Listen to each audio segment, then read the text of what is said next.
Hello, and welcome to day 10 of our Advent journey together. Are you ready to see what our Advent calendar has for us today? I am. So let's look for number 10. And here it is. It's on the right-hand side in the lower quadrant there, right on that window of the house. Okay, and let's see what today's scripture is. And our text today is, "And Joseph too went up from Galilee to Bethlehem to be enrolled with Mary, his betrothed, who was with child."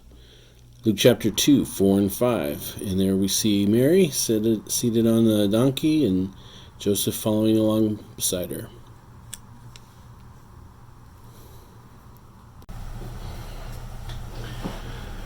Joseph took with him Mary, his betrothed. That word betrothed is important. For one thing, it tells us that at this point in the story, Joseph and Mary still had not consummated their marriage.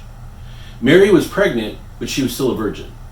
And yet, since Joseph is bringing her with him, Mary must have already left the home of her father and mother and is now living with Joseph as her husband. To appreciate what all this means, you have to understand how people got married back in the first century in Israel. They didn't do things the same way we do in 21st century America. Betrothal was similar to an engagement, but not exactly the same. When a man wanted to marry, he would make an arrangement with the woman's father. I know that's inconceivable to us today, but that's the way it was done.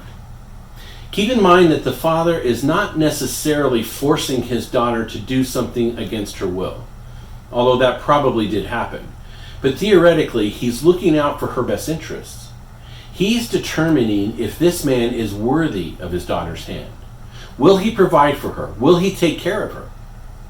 And who's to say that our way is any better? How many young people have gotten into a bad situation because they refused to listen to their parents and jumped into a marriage with somebody who turned out to be no good for them? In any case, after the agreement was made, the bride would remain in her parents' home for a period of time that could go on for as long as a year. The groom would be off making whatever arrangements were needed to provide for his new wife, while she waited for him to return for her. However, during this time, in the eyes of the law, the two were considered to be married. She was now bound to this man alone. She was no longer on the market, so to speak. And if they changed their mind and decided not to go through with the marriage, the procedure to dissolve the agreement was tantamount to a divorce. So betrothal had some similarities to engagement, but it was much more binding.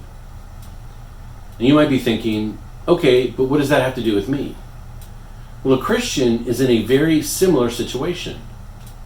One of several names the Bible uses to refer to the church is the bride of Christ. And our relationship to Jesus today is just like betrothal. We are bound to him, but that relationship has not yet been consummated. He is off preparing a place for us to live together while we wait for him to return for us. At Christmas, we celebrate Jesus' first advent. In other words, the first time he came to earth. But this is also a good time for us to be reminded that he is coming again to claim his bride. Are we looking to that day with anticipation? Way back in Deuteronomy chapter 8, Moses wrote this, starting in verse 11. He says, "Beware that you do not forget the Lord your God by not keeping his commandments, his judgments, and his statutes which I command you today." Now pay attention to this. He says, "Lest, when you have eaten and are full, and have built beautiful houses and dwell in them, and when your herds and your flocks multiply, and your silver and your gold are multiplied, and all that you have is multiplied, when your heart is lifted up, and you forget the Lord your God." Now, I know this was written to the Israelites almost 3.5 millennia ago, but it is still so relevant to us today. In our pursuit of the material things in this world, it's easy to forget that we are waiting for Jesus to return. And that's especially true at Christmas time. We get so caught up in the commercial side of the holiday that we don't even realize that we're doing it.